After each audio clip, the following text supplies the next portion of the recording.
Pozdravljeni. Na vrsti je že velika nagrada Italije in kot običajno v uvodnem prispevku bomo obdelali vse tiste zanimivosti ter značilnosti proge v Monzi, še preden se bodo aktivnosti začele.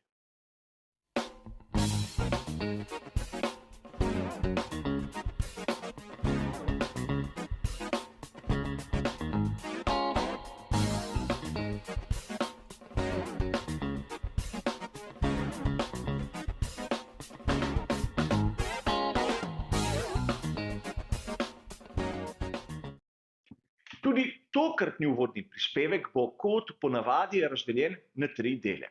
V prvem si bomo ogledali zanimivo dirko iz preteklosti, v drugem bomo našo pozornost usmerili k samim lastnostim legendarne proge v Monzi, v tretjem bomo še nekaj minut porabili za samo vremensko napoved.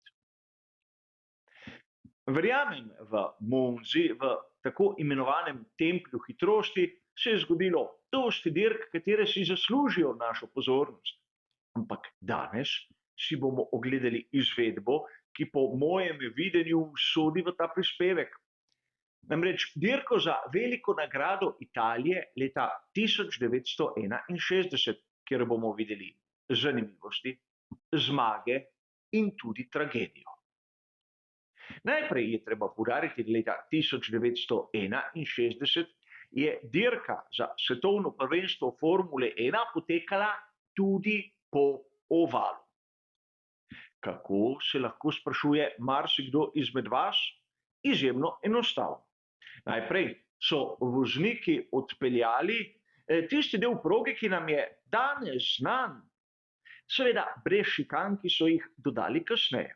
Ampak ko so prispeli na štartno ciljno ravnino, so organizatorji lepo s stožci usmerili voznike na tisti del, ki je tvoril oval. In nato, seveda po privzdignjenih ovinkih, še odpeljali preostali del kroga, ki je spominjal na ameriške dirke. Torej, v takšni konfiguraciji proga v Monzi je imela krog, ki je bil dolg 10 kilometrov. In najprej so organizatorji hoteli videti dirko dolgo 50 krogov, ampak na prigovarjanje samih nastopajočih so jo nekoliko skrajšali na 43 krogov, kar je še zmeraj pomenilo dirko, ki je bila dolga 430 kilometrov. A zapomniti si moramo nekaj. Takrat, leta 1961, so bili najboljši pri Ferrariju. Pripravili so znameniti bolid Ferrari 156, torej prostornine 1,5 litra, konfiguracije V6 in verjetno mnogi ga poznate po znamenitem prednjem vstopniku, ki je imel 2 reži. V angleščini boste slišali, da so ga klicali Shark Nose.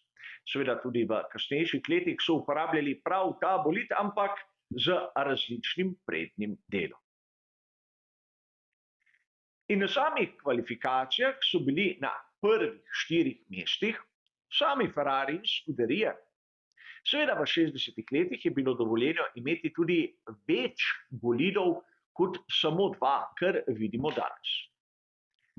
Najboljše izhodišče je imel Wolfgang von Trips.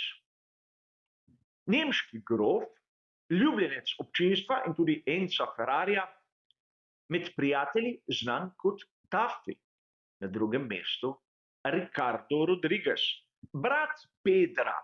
Seveda oba sta se ubila med kategorijami motošporta, zato dirkališče v Ciudad de México je posvečeno obema. Nato na 3. mestu Richie Ginter, ki je verjetno marsikomu bolj znan kot tisti zadnji zmagovalec ere atmosferskih motorjev 1,5 litra z Hondo čez nekaj let, leta 1965, prav v Mehiki. In na koncu junak današnje zgodbe, Phil Hill. Američan, ki je vozil za Ferrari, izjemno metodičen voznik in zmagovalec na dirki za 24 ur Le Mana. A dirka je bila pravzaprav interni dvoboj pri Scuderii. Mehaniki Ferrarija so na menjalnike namestili izjemno dolga razmerja, da bi pravzaprav imeli vozniki izjemno visoko končno hitrost in se tako, kar se da hitro oddaljili od skupine. Začelo se je in pravzaprav v prvih krogih smo videli, kako sta Ginter in Hill pospešila in prišla v vodstvo. Po drugi strani Wolfgang von Trips se ni predal, namreč lovil je Hilla v skupni razvrstitvi za naslov svetovnega prvaka. A prišel je na vrsto drugi krog, dvoboj med von Tripsom in Jimom Clarkom, ki je bil takrat na začetku svoje kariere. In von Trips je izgubil oblast nad svojim Ferrarijem, zadev v Clarka in priletel med publiko. Takrat na progi v Monci so umrli von Trips in še 15 gledalcev, po nekaterih virih 11 takoj in še 4 zaradi posledice te nesreče. Zgodilo se je nekaj, kar po današnjih standardih je nepojmljivo. Dirke niso niti prekinili. Niti po radijskih zvezah in niso sporočili, da pravzaprav se je zgodila tako huda nesreča. Mnogo publike, ko je nekako spoznalo, kaj se je zgodilo, je začelo panično zapuščati progo, a dirka se je nadaljevala. Približno 15 krogov sta se bojevala Ginter in Hill. A na koncu je moral seveda Richie Ginter popustiti in Phil Hill je imel odprto pot do zmage. Zmagal je ne samo veliko nagrado Italije, temveč tudi naslov svetovnega prvaka. Njegov edini konkurent je tragično umrl. Ferrari je osvojil tudi naslov med konstruktorji.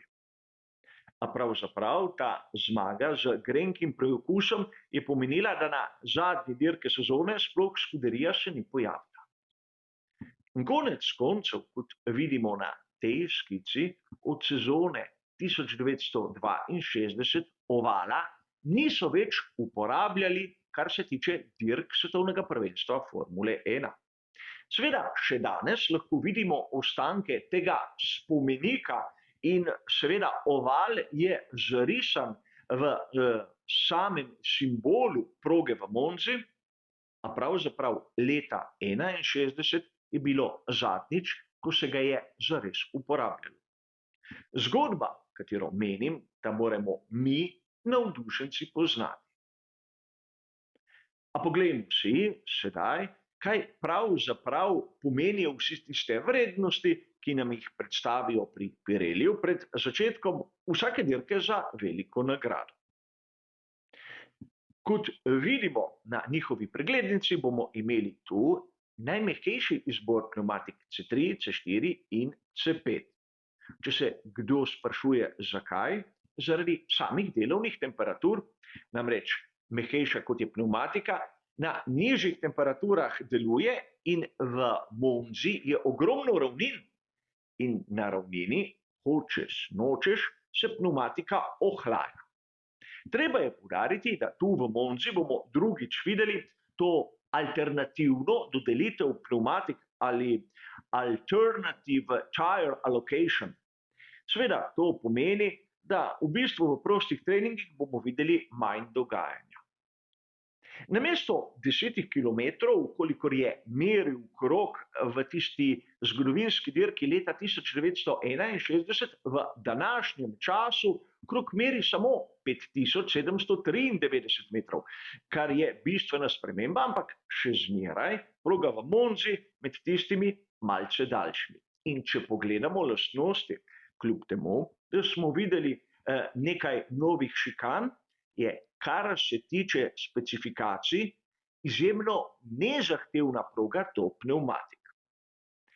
Če malce poenostavimo, abrazivnost asfalta in stres na pnevmatike so v povprečju. Prav tako pospeševanje, zaviranje ima vrednost 4, torej malce nad povprečjem, vse ostale vrednosti pa med 1 in 2, torej bistveno pod povprečjem. In to, če smo malce bolj natančni, vidimo tudi na tistem grafičnem prikazu, kjer samo pri longitudinalnih silah vidimo, da so pnevmatike malce bolj obremenjene, torej pri pospeševanju in pri zaviranju. Če se ozremo sedaj na sam tlak v pnevmatikah in previsni kot, bomo videli, da na prednjem paru koles je ta določen na 24,5 funtov na kvadratni palec, na zadnjem paru koles pa na 22,5 funtov na kvadratni palec.